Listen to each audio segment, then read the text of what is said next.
Good evening and welcome to the 2022 Making an Exoneree Showcase event. We're thrilled also to be welcoming a huge online audience of several hundred people who are watching us live. Now, by now, most of you know the story behind this totally unique class. It's co-taught by an exoneree, Marty Tankleff, and his childhood friend, myself, Mark Howard.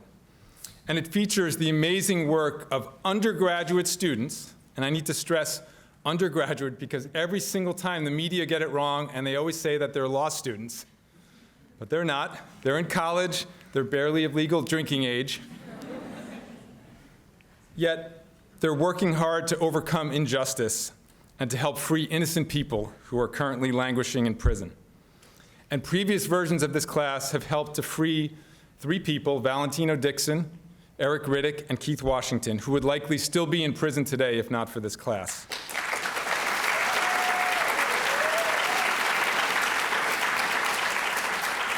And we have more exonerations coming from previous versions of the class, and of course, hopefully some that will be coming from this year's version that you're going to be hearing about tonight. This year's class features 5 people, 4 men and 1 woman, who are currently sitting in prison for a total of 107 years and counting for crimes they didn't commit. These 5 people have loving families, supporters who desperately want them home, but they have been abandoned by an immoral criminal justice system and a complacent society. I know exactly what they're experiencing because I spent almost 18 years in New York State prisons for crimes I had nothing to do with. I know how important it is when you're feeling hopeless in that horrifying situation to finally get infused with hope that you might actually have a chance of getting justice. What our program has shown is that rather than waiting for justice, we need to go out and demand it. We have found that the best advocates for justice are a group of energetic, determined, passionate, dedicated undergraduate students who can reinvestigate cases, expose errors and misconduct, and help get people out of prison. I want us all to pause for a moment to acknowledge the victims of the crimes that you're going to hear about this evening. They all lost their lives, tragically, and they have families that will miss them forever. But did these families receive justice by the state sending the wrong people to prison? Absolutely not. The goal of tonight's program is therefore to bring attention to the innocence of Billie Allen, Shanda Crain, Omar Hooks, Andrew Lee, and Tim Young, and to help bring them home.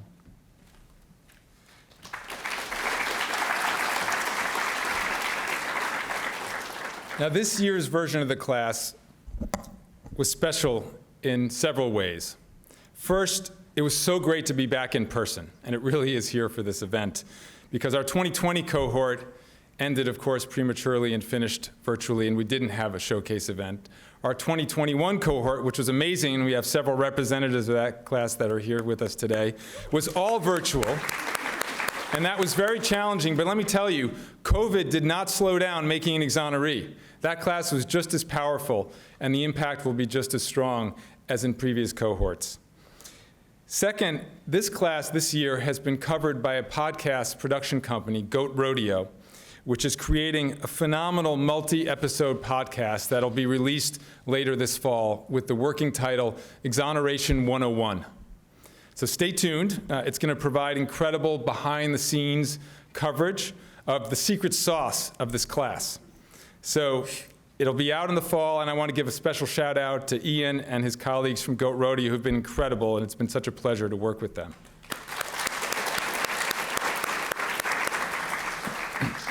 Third, this 2022 cohort represented a unique partnership between Georgetown University and University of California, Santa Cruz, where 2 courses and 2 different sets of students came together to work on these projects. It started out as an experiment, and we weren't sure how the partnership would develop. But it's been incredibly productive, and it's provided a blend of Georgetown's skills and experience in the legal research and investigation with the UC Santa Cruz's experience in film production. And so it's been an honor to work with UC Santa Cruz's film and digital media professor, Sharon Daniel.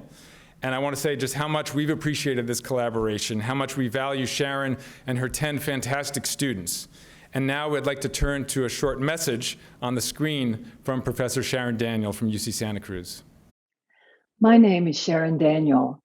I'm a professor of film and digital media at the University of California, Santa Cruz. My research and art practice focus on documenting and exposing injustice in the criminal legal system. In 2020, while I was documenting the spread of COVID-19 in prisons, I came to know Tim Young, a wrongfully convicted man who is on death row at San Quentin State Prison. When we first met, Tim had been waiting for over 14 years for his court-appointed attorney to file the opening brief in his appeal. I was convinced of Tim's innocence, and then I began to work on a documentary project designed to help him find pro bono representation. While researching the case, I happened to hear Mark and Marty describe their Making an Exoneree course on the podcast Undisclosed, and I was inspired. I wanted to learn how to teach a class like Making an Exoneree at UCSC, and more importantly, I wanted the class at Georgetown to take on Tim's case. I reached out, we met, and decided to join forces. And this year, 10 UCSC film and digital media students have teamed up with the students at Georgetown to create websites, social media campaigns, and the short films you will see tonight. It has been an incredibly rewarding experience to work with Mark, Marty, Caitlin, Nell, and all of the Making an Exoneree students at Georgetown and UCSC. The UCSC students and I feel so privileged to have had this opportunity to join the friends and family members seeking justice for Shanda Crane, Billie Allen, Andrew Lee, and Omar Hooks. We all hope that you will join us in these efforts. And for me personally, it is especially gratifying that one of the films you will see tonight will also encourage you to join us in the fight to free Tim Young. Thank you. Thank you so much, Sharon. It's truly been a pleasure to work with you and your UC Santa Cruz students. Two of them are with us tonight, so we're thrilled to have you. And this year's Make an Exoneree project, and I look forward to more collaboration in the years to come. But before we turn to the documentaries, we'd like to acknowledge and thank the guests and experts who consulted with the students on the projects. I'm gonna have to read them because Mark and I were just talking about earlier of how many experts and guests we had this year. I think it's more than any year we've had in the past. Adam Deutsch, who's with us tonight, is one of them. Jason Flom, Steve Braga, Dan Slepian, Lonnie Sori, Marlene Dan, Bruce Barquette, Aida Leisingring, Professor Saul Casson, Tirza Ben-Ari, Professor Natalie Schilling, James Trainum, Marley Davis, Kayla Conway, David Kim, Dr. Allison Redlick, Dr. Heather Coyle, Dr. Jennifer Dysert, Dr. Nancy Franklin, Gary Gibson, Martin Yant, Daniel Bibb, Chris Puckett, Alexandra Nadapoff, Eric Carita, Professor Richard Alsey, Professor Richard Leo, George Shiro, Amanda Knox, Laura Nyrider, Dave Thompson, William Most, Professor Deborah Epstein, Dr. Catherine Cerulli, Raymond Carr, Jim Fitzgerald, Dr. Lawrence Kobolinski, John Lentini, Scott Roeder, Patrick Mooney, Wendy Jason, Peter Diazik, Luke Laterza, retired Judge Barry Kamens, retired Judge David Ayers, Santha Sonnenberg, Professor Bennett Gershman, Professor Bruce Green, Ellen Brotman, Maurice Posley, Riley Ross, Eric Riddick, Tina Milosevic, Holly Pack, Brian Ferguson, Anthony Graves, Nanan Williams, Cece Jones, Antoinette Jones, Valentino Dixon, and to anyone that I missed, blame me, not the students, because it's a long list, and it just, to me, I think for everyone to understand, each one of these experts have donated their time and their efforts for free. They've worked with our students at incredible lengths because they have really understood the passion that our students exude with them. And it's such an honor to be able to continue work with these students. And I'd also especially like to thank all of the exonerees that either attended the class or called in by Zoom to help inspire our students. So I also want to give a big shout out to the amazing Making Exoneree support team that we have within the Prisons and Justice Initiative. It's a huge team effort, but I want to highlight 3 people in particular. First is the incomparable Caitlin Chamberlain. And Kate hates to be acknowledged, hates to be thanked publicly, but none of what we do in this course, in this program, year-round would be possible without Kate. And so I can't tell you how much we appreciate her. Also, I want to thank Nell Haney, who's the first Robert Katzman Fellow and teaching assistant for this class, who's an alumna of the class herself from last year, who's extraordinary. And then also our Director of Communications, Evelyn Rupert, who's up in the control booth and who has handled all of the complicated logistics for tonight's event. Without you 3, none of this would be possible. And I want to thank the full PJI team, all of whom are here tonight as well. There are now 15 of us for this organization that just started a few years ago.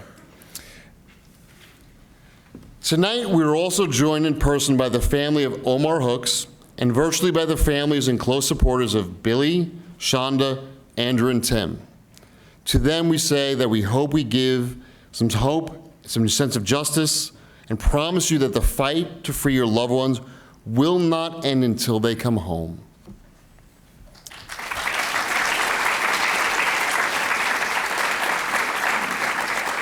Okay, and now we're going to turn to the documentaries. And I just want to remind you that the cases that you are about to learn about are really difficult, complicated cases. We're taking cases where all leads had vanished, where appeals have reached dead ends, where hope has been just about lost. But as I think you'll see, we're breathing new life into these old cases. And basically, we are going to do with them as we've done with cases in the past, which is give them a real chance at justice that they haven't had. And our students from both Georgetown and Santa Cruz have worked incredibly hard with so much dedication. They understood the stakes, and they've risen to the occasion. So Marty and I want to say to the students, we couldn't be more proud of you for the work that you've accomplished this semester under difficult circumstances.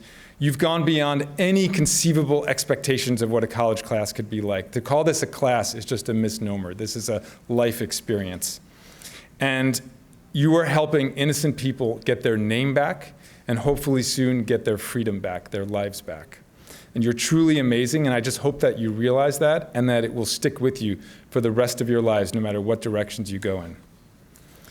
Now we're going to turn to the documentaries, and each group of students will come up in turn and briefly introduce their 8-minute documentary, and then we'll watch it. And then after all 5 have played, we're going to be getting live calls from prison, from the 5 people that we've just learned about, who will be addressing us briefly, and then we'll turn to an audience Q&A with all of the students coming up on the stage. So we'll start now with the story of Tim Young.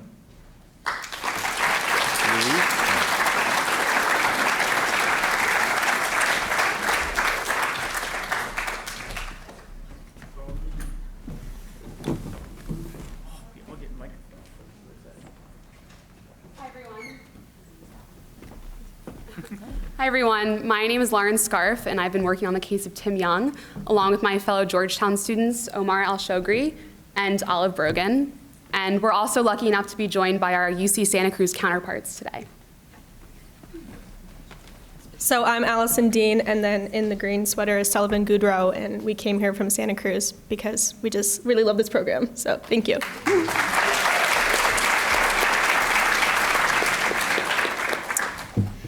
Tim Young was wrongfully convicted of murdering 5 people in a bar in Tulare, California in Central Valley in 1995.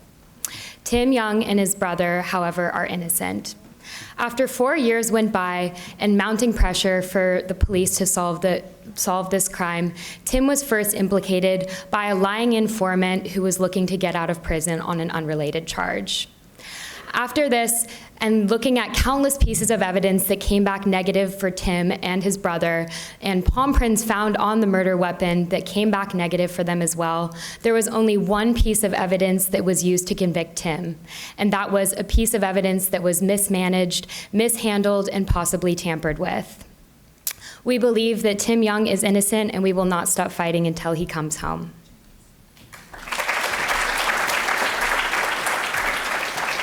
Yes, and after a culmination of a lot of hard work, a lot of sleepless nights, all of us, well, okay, maybe not Omar, most of us, yeah, the Georgetown students flew out to California, and Allison and I went to Tulare and filmed all of these interviews and spent a lot of nights editing. But here, yeah, here's our documentary. Omar. And I was sleeping very well every night. Since years before that, I was in prison. So I'm the only classmate who was in prison himself. And Tim, one thing to say before leaving you to watch the movies, that I called him on the phone, but I also went to San Quentin prison in California. I met him. And one thing I remember, and I will always remember in my entire life, when he said, I would pay anything. It would mean the world to me to be able, after all these years, to hug a tree. I will leave you with that.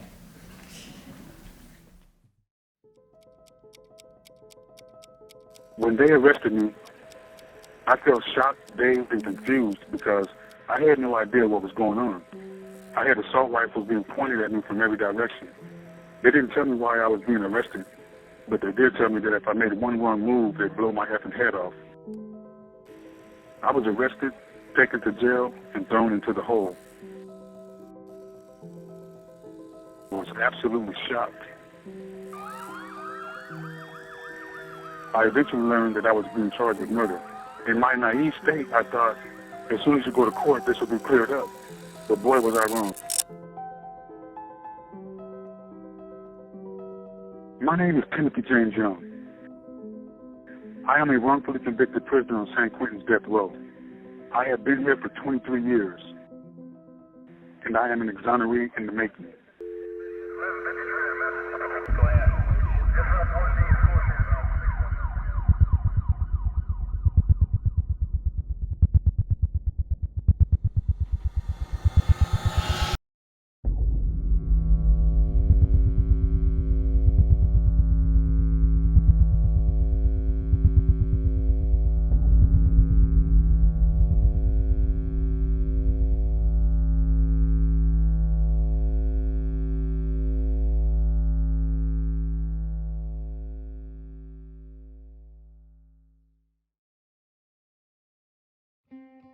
When Anthony Wolfe came forward, I think it was a real convenient thing. Anthony Wolfe had a tremendous bias, interest, and motive to lie. He came forward because he wanted to get out of doing some time himself. So he made a deal with the DA. They let him out of prison so he could come here and accuse the Young brothers of committing these murders. He said he was with them, he had a shotgun, but he didn't shoot anybody, of course. He admitted that he was lying on the stand. Oh yeah, I lied about that yesterday. I mean, it went on and on. I mean, that's why this trial's coming back, mainly. Because he was incredible. He was the pathological liar. Couldn't believe a word he said. There are so many red flags with this guy. You know, I can't see how they overlooked them. This guy shouldn't have been testifying. He gave so many different versions of things to police, almost as if they were coming back because something he said before couldn't quite work, and then he'd alter it to kind of make it work. Every story was different, every single time. You know, he went in the bar first, then he walked in third, then he walked in second. 2 people had a gun, no, we all 3 had a gun. I mean, it constantly changed. Over 45% of all wrongful capital convictions, that is all the innocent people who ended up on death row about whom we know, were there because of a lying, compensated informant. It's an enormous problem.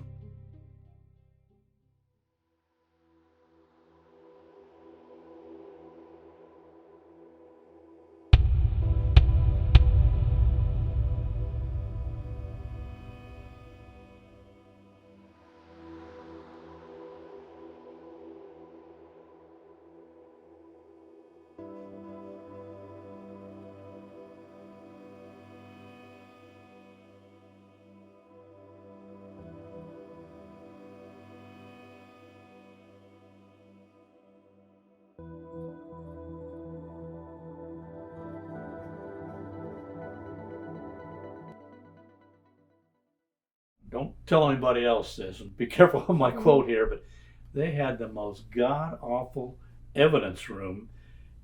When we went through the release of evidence in the books, there were things that were checked out 4 and 5 times, which you say, it sounds like no big deal, except they were never checked back in between the 4 or 5 times. Detectives would come in, they'd take it out, they'd go do something, bring it back, no log in. It was just a nightmare. Things sometimes can be misplaced or lost or destroyed when it wasn't supposed to be destroyed. I mean, you know, if there was anything that I was called out on, you know, I'm human. The officer and the technician didn't want to admit that mistakes were made, but evidence handling in this case was horrendous. And to me then, to come back and white out and change dates so you can show something was in, something, you know, I believe that was a cover-up. I believe that was a cover-up. The person or people charged with the custody and care of this evidence can't tell you where certain pieces of evidence were during what time. During that time, DNA samples were collected. It's entirely conceivable that items of evidence were cross-contaminated with DNA samples that were collected.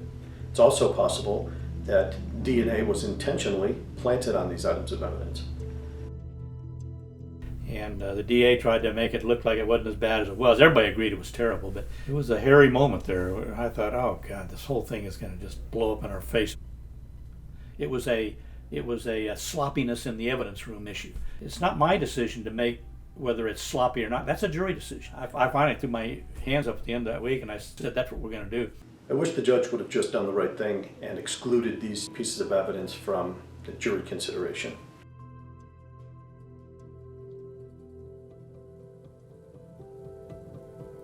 When he came to Hanford High as a freshman, I was a sophomore. We just clicked after that. That was my best friend right there. That was my brother. Tim is a friend, but also for me, he's always been a big supporter. He sees so much good in people. The only way we could talk is over the phone. So I haven't seen him in over 20 years. It's my writing that allows me to reach the outside world and let the outside world know my thoughts and my opinions, and to let them know that I'm human. Tim is, one of my best friends. He's one of my closest friends. He has inspired me to be doing try to do anything to help him. He is incredibly empathetic. He has a kindness. He's a great artist. He's a great activist. He dreams along a revolutionary spectrum. I am more than a prison number. I am more than the preconceived notions that accompany my skin. I am more than subjugation. I am more than a wrongful conviction. I am more than a stereotype, a stigma, a statistic. What I am is resistance. 23 years of resilience, and still I stand. I started as a seedling. Solidarity kept me breathing, achieving, believing deliverance would come. My prophecies, they came true. My premonitions, they came true. I am more than a man forsaken. I am an exoneree in the making.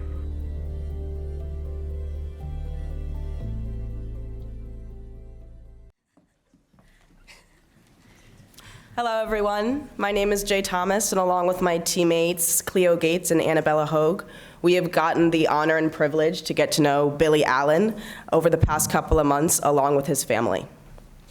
This documentary gives you a glimpse into the story of Billie Allen, a man who at the age of 19 years old was sent to federal death row for a crime that he didn't commit. Through the evidence we present in our documentary and through the art that Billie has done that is showcased outside the auditorium, that's all from him, we hope that you guys are just as moved by his story as we are, and it will aid us in the fight the fight for his right to live, and eventually back home in St. Louis with his family. We would like to shout out our friends Fiona and Shakti in UCSC. They're watching this. Woo, thank you guys, we love you. Without their work, this documentary would not have been possible. They did all of the editing. We'd also like to thank all of the people who gave us their expert opinion in this documentary. And most of all, we would like to thank Billie's family, especially his sister Yvette, for bringing us in with warm arms into Team Allen. We hope that this documentary is just a starting point for your own inquiry into this unjust system we call the justice system, and that you help us fight to bring Billie, who's an artist, friend, Lakers fan, son, writer, and brother, an innocent man, home. You know, I realized that art was my calling, you know, when I saw how it affected people.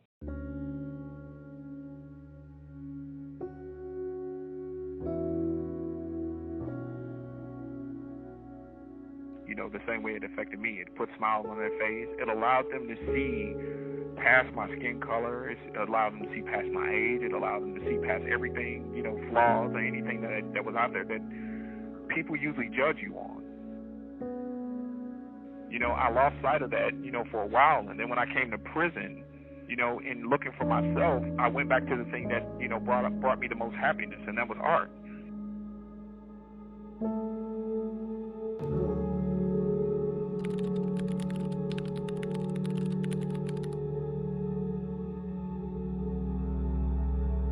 Another bank robbery with heavily armed suspects, this time in St. Louis. At about 10:30, two heavily armed gunmen walked into the Lingle Bank and Trust on Clayton Road near Highway 40 and started shooting assault rifles. A young security guard was gunned down. They took money, then escaped in a van. One of them was caught near Hampton and Highway 40 when the getaway van crashed and caught fire. The other suspect is still on the run. Terror inside a West End bank this morning. The two men may have been wearing guns on the police described as a dangerous man. My name is Billie Allen. I'm 44 years old, and I've spent the last 25 years on federal death row for a crime I didn't commit.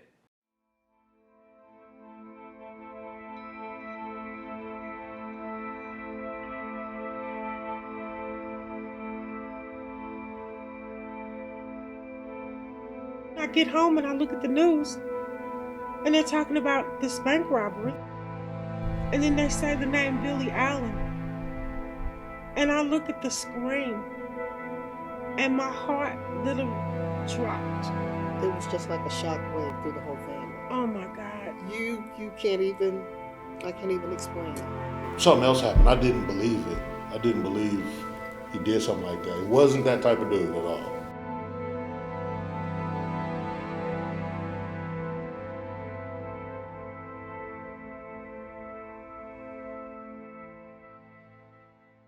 You know, I've never asked anyone to believe that I'm innocent. You know, I've always asked people to let me show you. I was shopping at a shopping mall at the time the crime took place. So a witness came forward and told the FBI that at the time that the crime was taking place, he saw me at the shopping mall talking to people with clothes that I had bought that morning. But it was never presented at my trial. He saw Billie at the mall at 10 a.m. This crime happened a little bit after 10:30, and that is not close enough to get from one place to the other, if that is in fact the case. The trial lawyers should have presented this witness to the jury, but they did not do so. And the fact that they did not give the jury a full picture of what actually happened in this case. And to adjudicate his guilt or innocence without that evidence is not fair, absolutely not fair.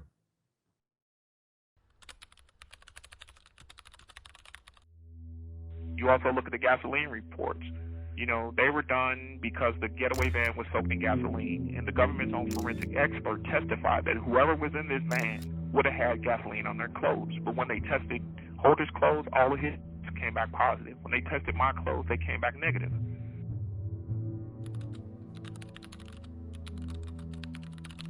They claimed that they took notes of this alleged confession. They said I demanded to confess to this crime. But yet there's no recordings, there's no video, there's no signed statement, there's nothing showing that a confession ever took place.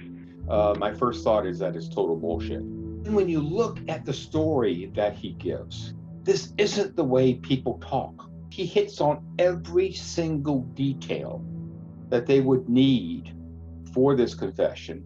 It just screams that there's something major wrong here, that they are not being forthcoming about how this so-called confession happened.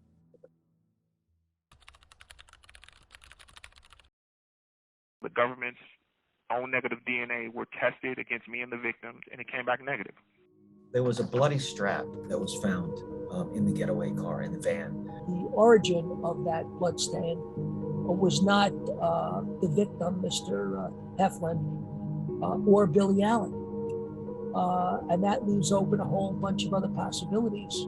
They also did not run that through the national DNA testing system. Ever since we've been in the case about 13 years ago, we started asking the courts to test those items. And from the district court, federal district court, to the circuit court, up to the US Supreme Court, we asked everybody, and it's always been denied. If you think if this crime happened today, right, everything would be tested for DNA. It's just routine. So the fact that the government is just continues after all these years, continues to refuse to do this is just kind of mind-boggling. That would be grounds for a retrial, I would think. I mean, there may be something that they failed to disclose in those reports. How do you know if you haven't seen them?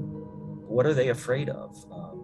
That it will unravel their case? Well, if that's the situation, that's what should happen, because that would be just. You would think that prosecutors and defense attorneys would work together to achieve justice and get the right result, but they don't.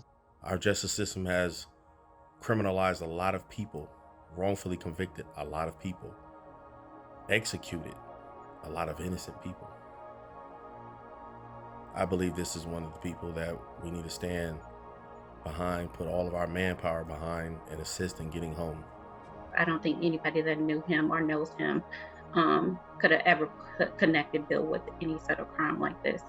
Billie Allen is a good-hearted, kind, considerate individual. I think Billie's probably one of the most selfless people I know. Being selfless enough to be in a situation where, it should be all about yourself, but yet, even in the midst of all of it, he still puts families first. He is a kind and loving, wonderful person, a good man. I was called a murderous dog. This is something that stuck with me for years. They consider me to be an animal. They said I deserved to die for something I didn't do. And they wanted to take my life. So I said, okay, let me find a way to show people through my art that I'm human. And the more people start looking at my art, you see my humanity. My pain isn't something that cripples me. It motivates me. And so when I get mad, I don't lash out at people. I lash out with a paintbrush. Allow me to show that I can be the American dream. That's the thing. I believe in it. I've lost hope in it at times, but I've always believed in it. And to me, that's all I want. I just want my chance to be the person that I know I am. Everybody's got a right to live.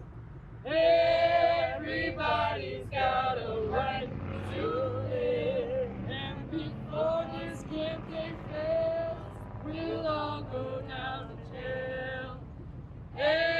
Everybody's got a right to live.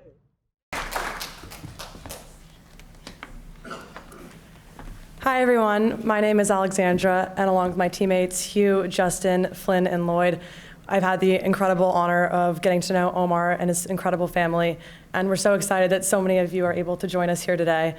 Over the past few months, we've really just enjoyed getting to know him, and it's been such an honor, and we're so excited to be able to share his story with all of you today.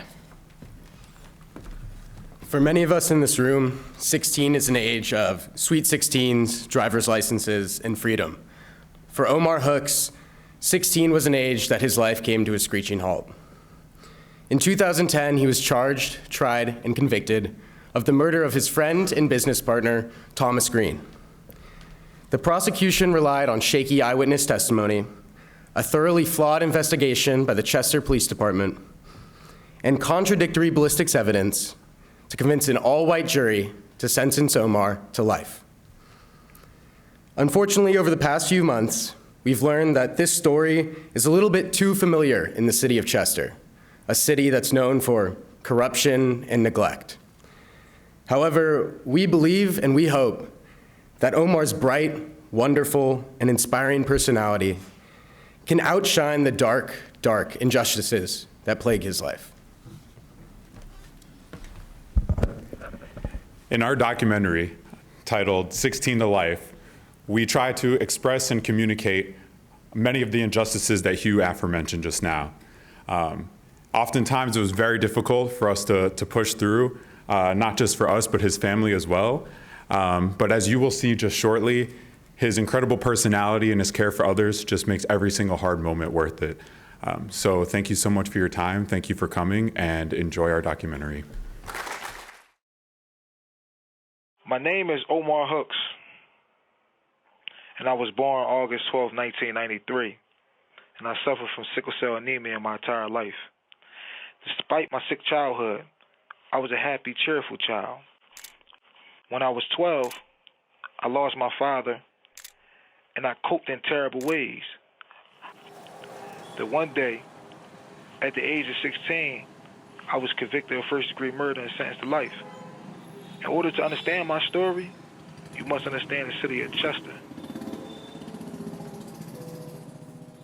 So all my life, I've known and I've felt this racial tension in the city of Chester. And, there was nothing for police to harass you or lock you up, beat you up. You know, there was very little that was done simply because, you know, you were Black and you were in the wrong place at the wrong time. So of course, with loss of jobs and industry, crime rises, substance abuse rises, and so it's just like a domino effect. And that created a vacuum in terms of money, opportunity, just the sense of feeling of success and that you could make it, that you could earn a living here in Chester. And as a result, people started turning to alcohol and drugs and crime, and you know, the whole neighborhood, the whole city started to deteriorate.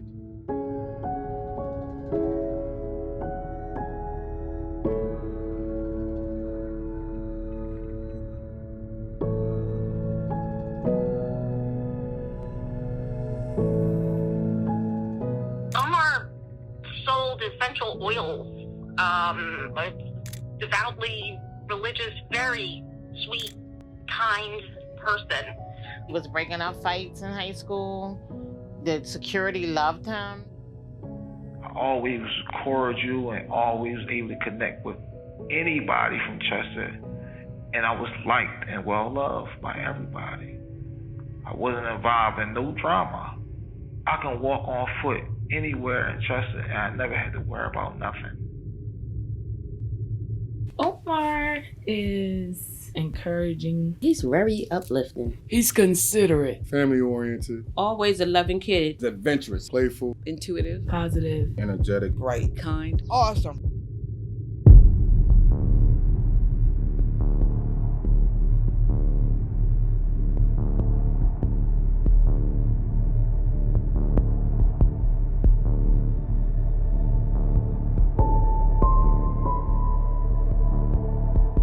I know me and my husband was upstairs because I ran down the stairs when I heard the shots.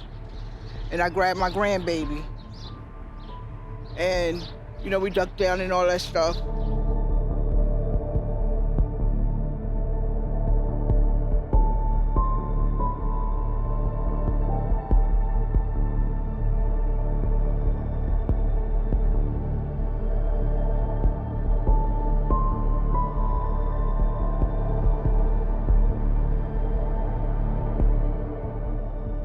We came out, nobody, that body was just sitting there and nobody, like his cousins, everybody was going.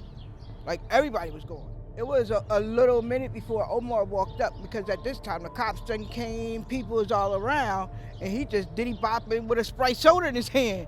And I remember that so clearly, like, and he like, what's going on? And there were huge flaws in the case. For instance, there were 2 or 3 people, I think, who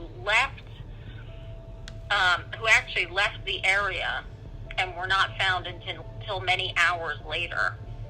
And considering that the alleged murder weapon was never found, it's safe to assume it was removed from the area. So the 3 people who were involved and had been there and testified against Omar all had very good reasons to be suspects themselves. Like, it was kind of suspicious, because where the heck was you? You get what I'm saying? Like, literally, y'all left them laying there. They was, like, literally missing in action until, like, the cops came.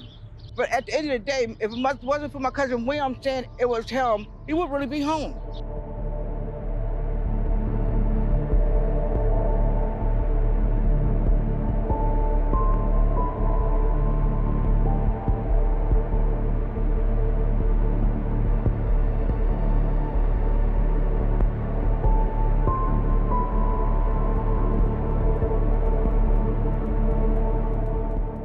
And I got my cousin Will Morgan to grab my grandbaby. Yes, he was in the house.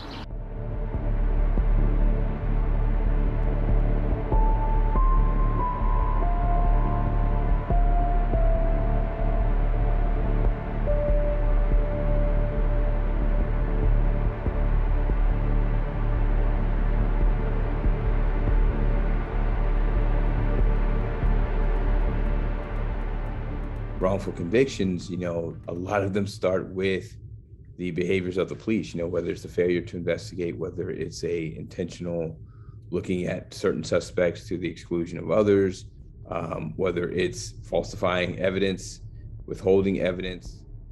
They didn't record what I said. They didn't have me do a written statement.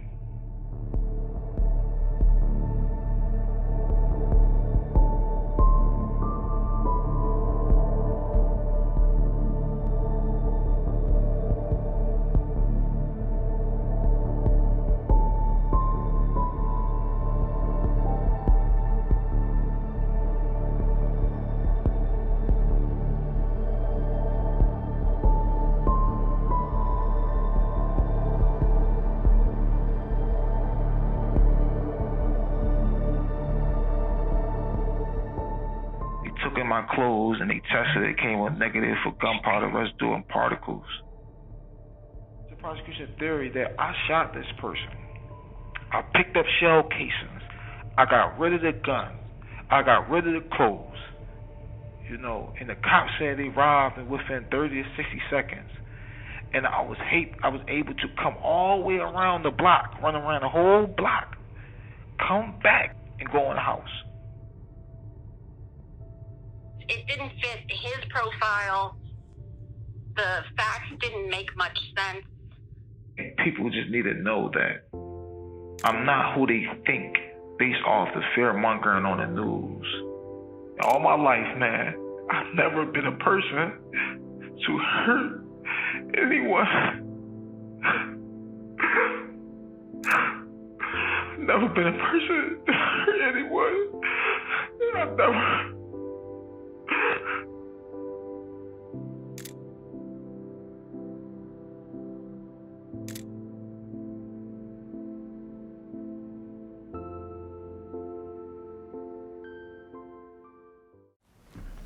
Good evening, everyone.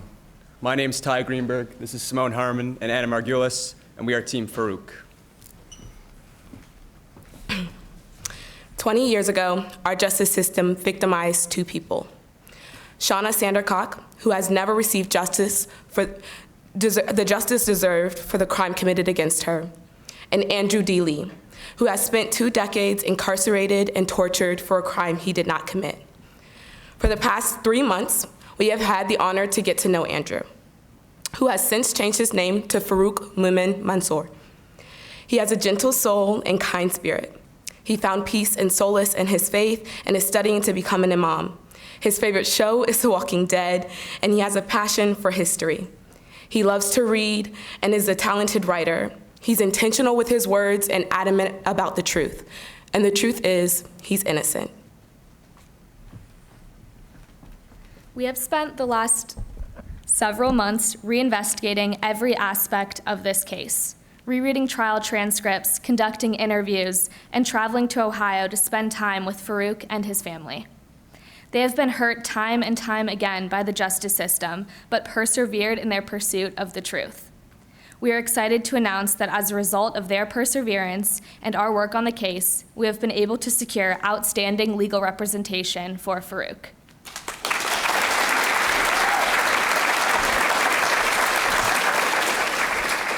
We urge all of you to get involved in this case by following our social media accounts on Instagram and Facebook, visiting our website, and signing our petition on change.org.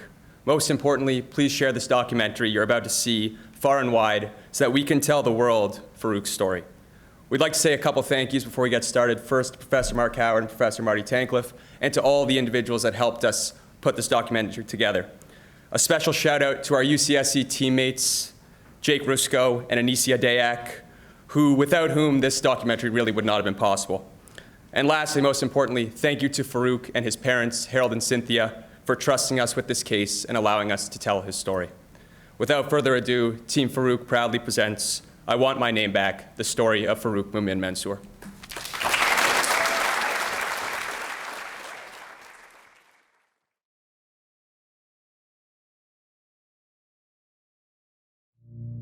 Hello, my name is Farooq Mansour, and I've been incarcerated for 20 years for a crime that I did not commit.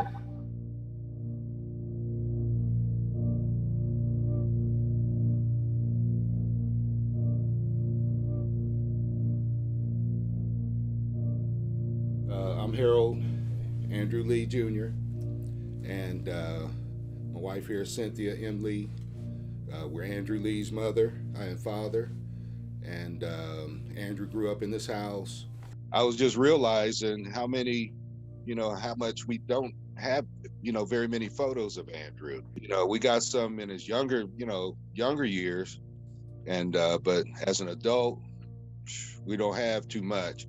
We spent a lot of time practices every day after school, taking all his friends home because they didn't have a ride. So through track, football, and basketball, all 3 seasons, he was like busy.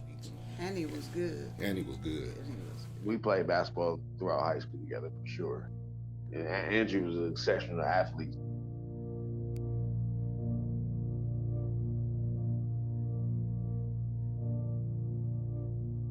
Probably could have ended up in the NFL. And then this tragedy hit.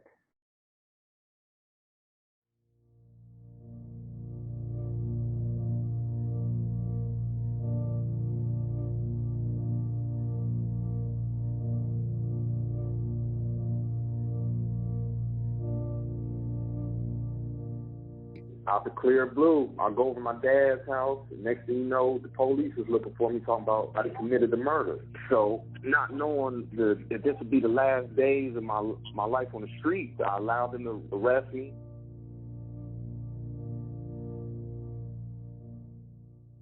I want people to know the truth. I want people to know that I'm innocent of this crime, and I just want my name back. I want my name back.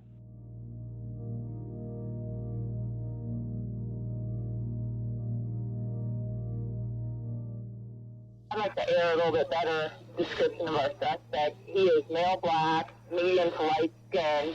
He has short, dark hair, approximately 23 to 27 years old, 6 foot, 155 to 165. He has a thin build.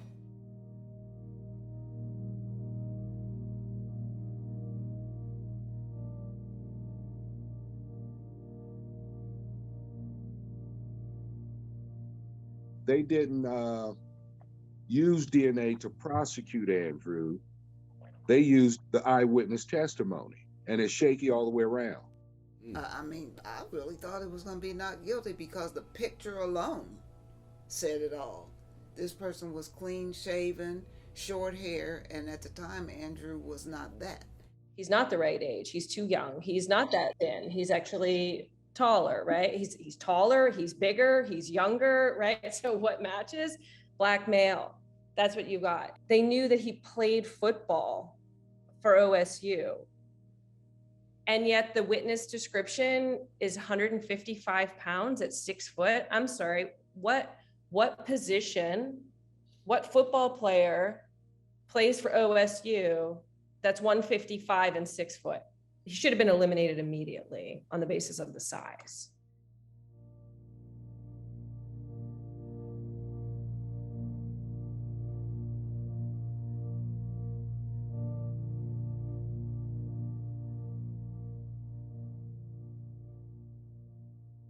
That day, he called me and he came over and me and we hung out for like 2 hours, 2.5 hours maybe. It was probably around 12-ish, in between 12 and 1. Where he was living at the time versus where I live at and where the crime took place at, there's no way he could have walked. And you know what I mean? Because that's all Drew did was walk. The time frames just does not like match.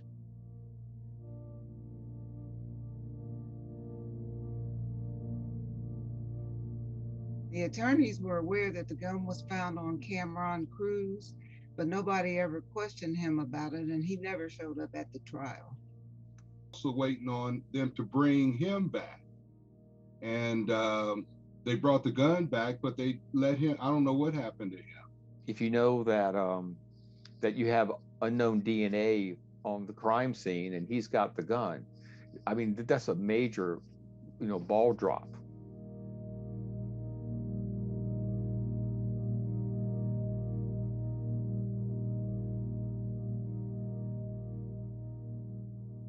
It didn't come back inconclusive. It came back to where it showed that it wasn't mine. And I remember the lawyer lady showing me a packet that had all the X's and Y's, all the little different letters and stuff that's on it. And none of it matched me. Not one single thing matched me. Our Y chromosome, which is very specific to males, doesn't match the whole profile. It doesn't match at all. That's kind of interesting. So we have at least 2 other people detected on swabs you expect would be very closely related to the incident. I mean, I'm looking at lack of evidence. There's no DNA that corroborates him being there. There's no semen evidence. There's nothing on the ligature. There's just nothing that would connect him to the actual physical assault of her. Wow, there's at least 1 or 2 people here, and they're definitely not our guy. That's a piece of evidence that if a jury would have heard, may have walked your guy out the door. But that's what puzzles me right there. You have that quality DNA from that location. It doesn't match him. Why are we here? After being locked up for 20 years and fighting and fighting and fighting, it gets frustrating. You cry a lot. You just go through all types of emotions. Today is a good day. But usually I deal with a lot of depression, just missing out on life, missing out on kids and family events and just going outside, just simple stuff. And here, you hear a lot of stories. You see a lot of people's lives, and you see a lot of people who don't have anything. I'm one of the lucky ones that has a supporting cast. Now, I've really grown up in here, grown up in prison. I'm studying to be an imam or a teacher, so I can speak Arabic. We grew up somewhat in an Islamic household, but I really converted and took it serious 2010, 2011. It happened naturally and ended up changing my name, get my name changed. I really respect him. I look at what he's going through. I say, I look at it as that's his path, and he's got time to come out and do something good. Do something good. I really think he's going to do that too.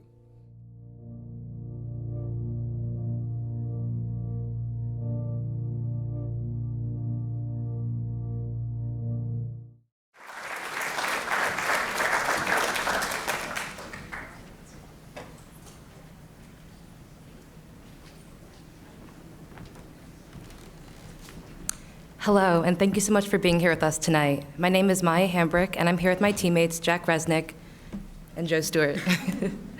Throughout the past semester, we have worked tirelessly to reinvestigate the case of Miss Shanda Crane, and we're so excited to share all of our hard work with you tonight.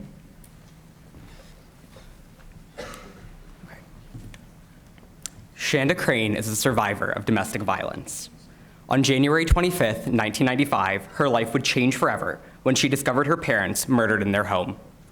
The process that would follow was much like her abuse. A web of police misconduct turned on Shanda, and as a result, she was wrongfully convicted for the murders. She has spent the past 27 years in prison because of it. Our investigation has taken us from downtown Baton Rouge to rural Mississippi. We've spent countless hours interviewing experts, members of the community, participants in the trial, and from these interviews and from our research, Jack, Mai, and I, along with the fantastic work of Santa Cruz student Dominic Goggins, have created this documentary. Before we begin, we would like to include a content warning for domestic violence, as the documentary does discuss Shanda's relationship with her husband at the time. Thank you.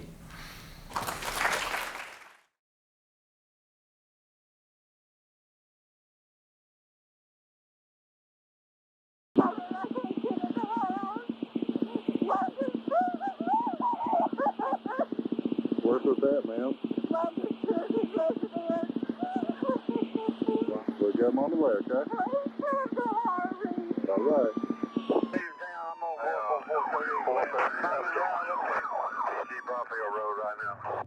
The story is about a young woman that had the whole world in her hands and threw it all away for what she thought was love.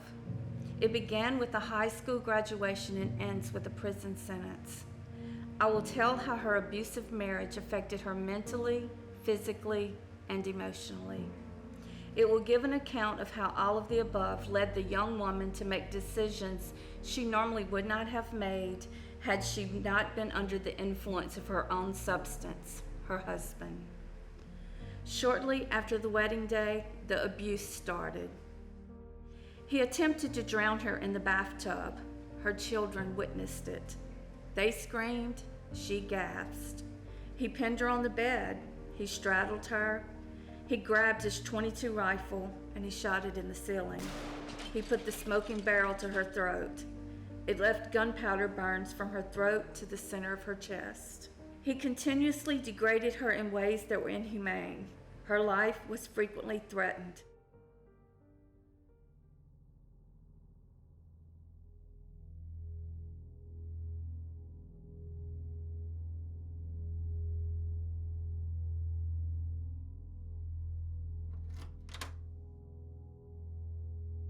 On January the 25th, 1995, she found the murdered bodies of her parents inside their home. Detective Varnado and I conducted a walkthrough of the scene. As we entered in through a back rear sliding glass door, it led into sort of a dining area. Directly across that dining area was a hallway, and Miss Spears' body was laying in the hallway face down. As we went further down to the master bedroom, Mr. Spears' body was in the bed. The covers were pulled up to his neck. It looked like he had been shot in the head or face area.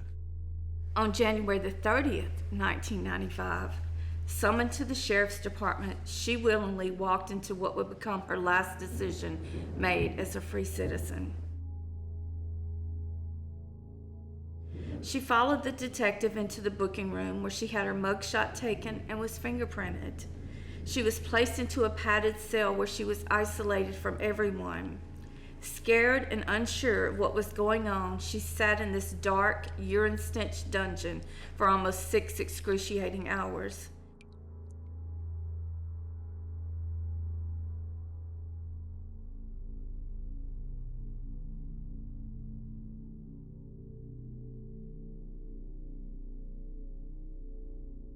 It was the day they buried their parents.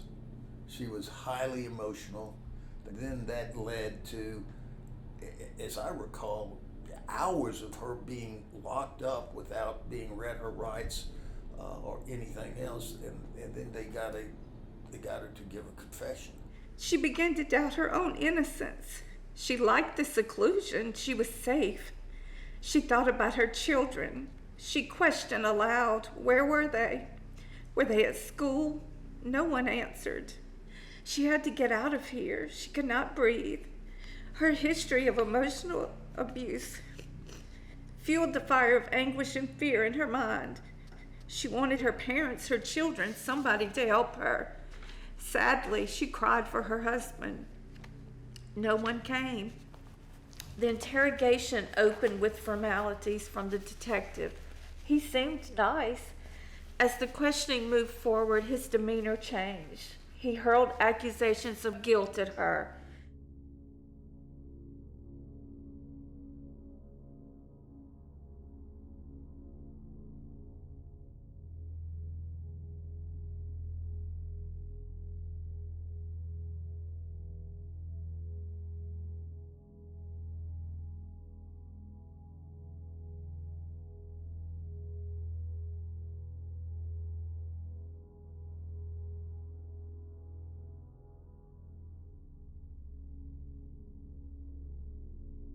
Well, I mean, they were just mavericks, you know. We call them cowboys, you know. They just do what they want and handle the cases the way they want, and they're given free rein. He certainly was given free rein to investigate and do what he wanted with regards to this. The best example is the way they got the confession from Shanda, which, you know, to this day, I can't understand why it wasn't suppressed.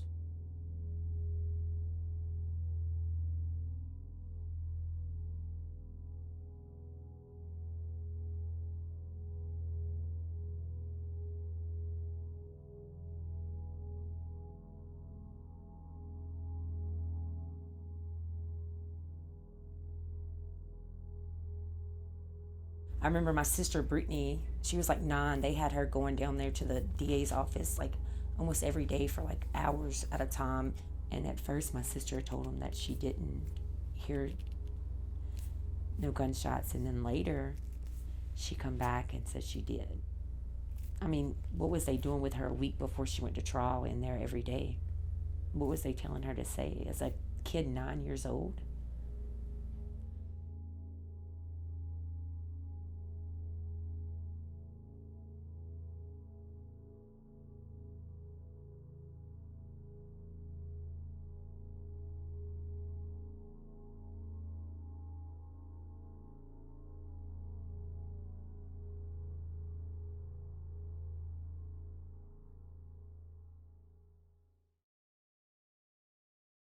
She had all reasons to go to prison and just give up and not even try, but she did just the opposite of that. She has got almost every degree you could think of while in there.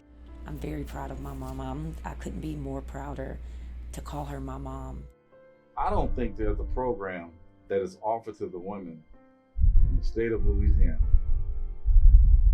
that Shanda Crane has not been a part of. Ms. Crane was a leader. She just was a leader.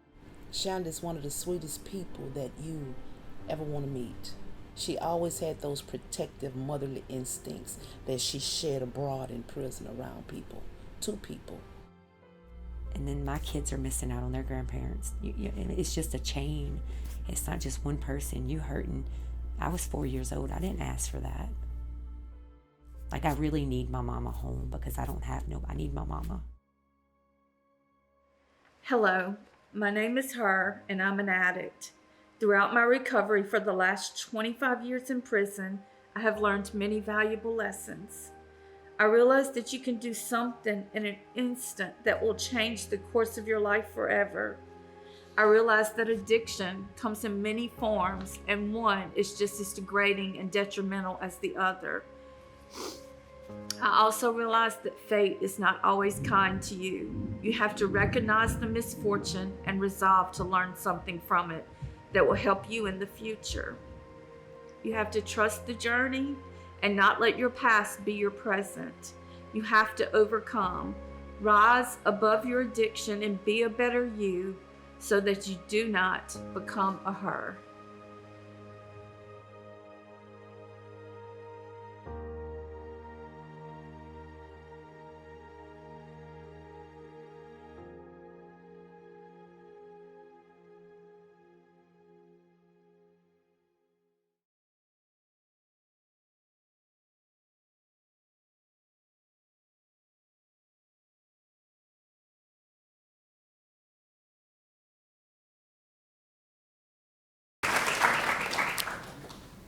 How about another round of applause for all of these students and these incredible stories?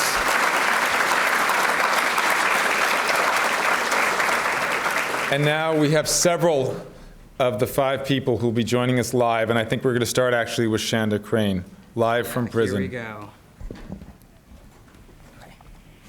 You ready? Yep. Okay. Hey, everyone. I just wanted to say that making an Exoneree has done so much for me. I now have the drive to get up in the morning and face the day with motivation, perseverance, a sense of purpose, and a newfound level of trust in people. But as vital as these things are to sustaining hope in my life, I feel that the most important aspect that I have gained in this whole experience has been that my faith in God and humanity has been restored. This experience has taught me how to not look at my life with tunnel vision, but to look at others through the lens of humanity. Thankfully, making an Exoneree chose to look beyond themselves. They chose to look at me and my situation. And because they took a chance on me, because they believed in me, because they chose to exhibit humanity, and most of all, because they chose to serve, I now have a purpose. And it is my duty to pay it forward. I encourage you to do the same. We need to rebirth humanity and help make this world a better place. Thank you so much, Making an Exoneree, for making a difference in my life and many others. Thank you. Thank you, Shanda.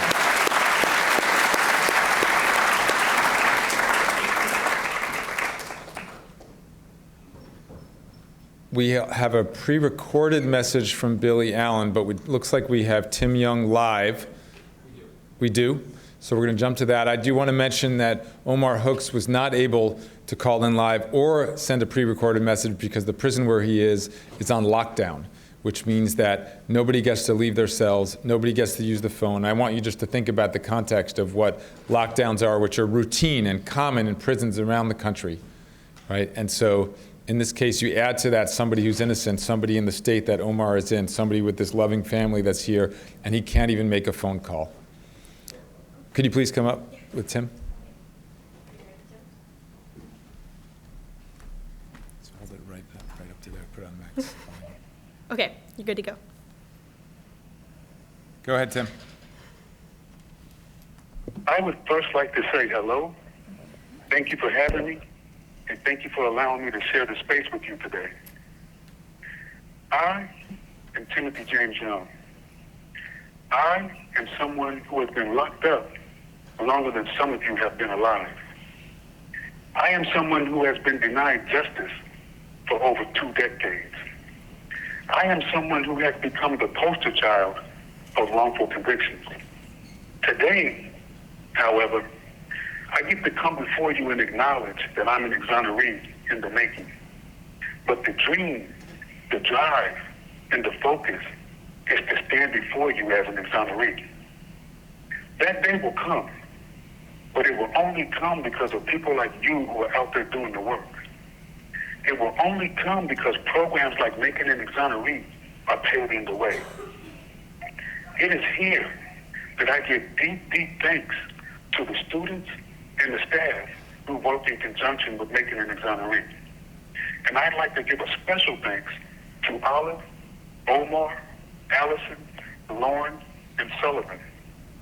If they're sitting down, I'd like them to stand up and be noticed. If they're standing up, you're standing up now, Tim. Good. Your research, investigation, and advocacy have not only reinvigorated me, but it has brought me one step closer to freedom. And that is something to stand up and be noticed for. That said, I am blessed to have had my case selected for this program. I am blessed to have had the opportunity to work with such wonderful people. You have all become family. And my hope going forward is that I'll be able to lend my voice to the cause of wrongful convictions in the same way that I do for prison abolition. All right. Thank you, Tim. You have it? No. So now we'll turn to a pre-recorded message from Billie Allen. My name is Billie Allen, and I'm an innocent man on federal death row. I'd first like to thank the Make an Exoneree Project for taking upon my case, and to see the facts in my case. I would personally like to thank Mark and Marty, for their interest. And most of all, I would like to thank the 3 amazing students who had taken the time out to fight for me, Cleo, Annabelle, and Jay. Because without them, the facts wouldn't have come out.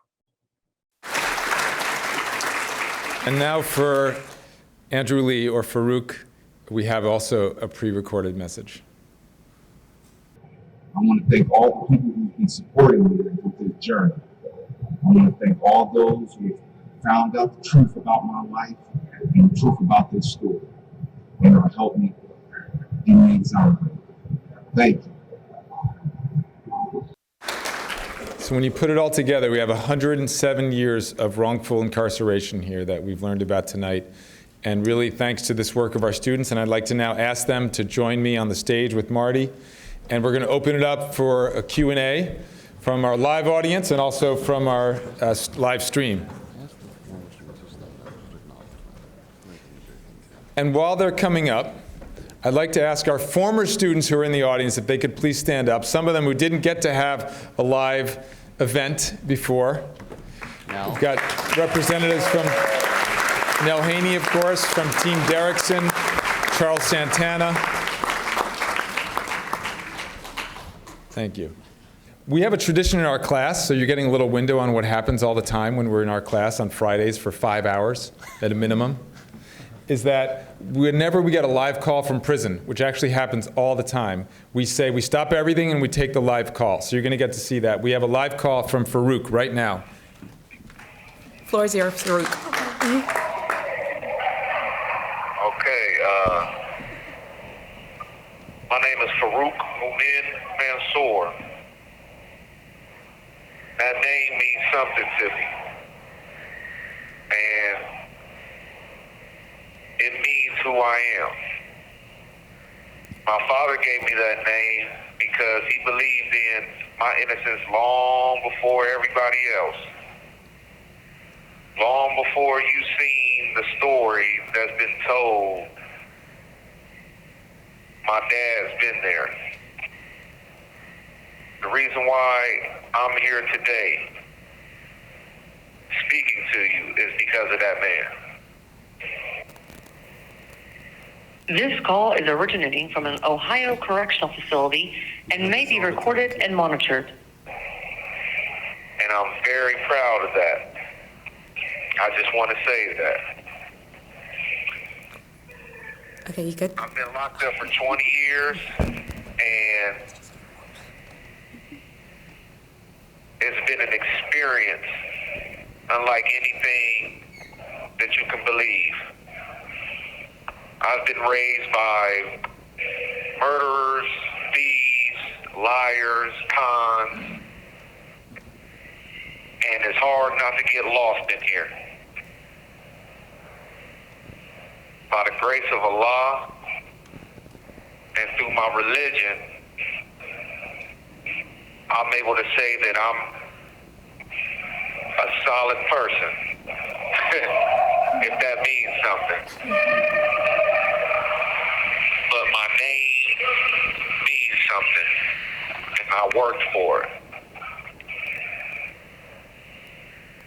But I'm glad to be here. I'm glad that you liked the documentary. I heard everybody clapping.